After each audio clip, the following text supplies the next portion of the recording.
मी सावित्री तुमच्या समोर माझे मनोगत व्यक्त करत आहे। आज 3 जानेवारी माझा जन्मदिवस।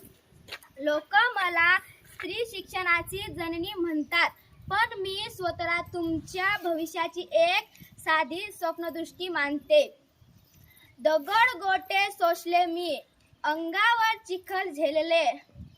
दगड गोटे सोसले मी, अंगावर चिखल झेलले।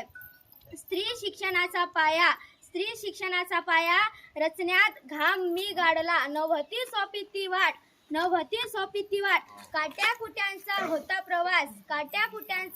प्रवास, पण माझ्या लेकींच्या हाती लेखणी असावी हाच माझा ध्यास होता। त्या काळी जेव्हा मी पुण्याच्या भिडेवाड्यात मुलींची पहिली शाळा काढली, तेव्हा समाज मला नाव ठेवत होता, पण ज्योतिबांनी मला साथ दिली। मला सांगितलं, सावित्री, जोपर्यंत स्त्री शिकत नाही तोपर्यंत हा देश सुसंस्कृत होणार नाही। शिक्षण म्हणजे केवळ नोकरी मिळवणं नव्हे, तर अन्यायाविरुद्ध आवाज उठवण्याची ताकद आहे। आजच्या युगाच्या स्त्रियांनो, जिद्दी मनी धरा।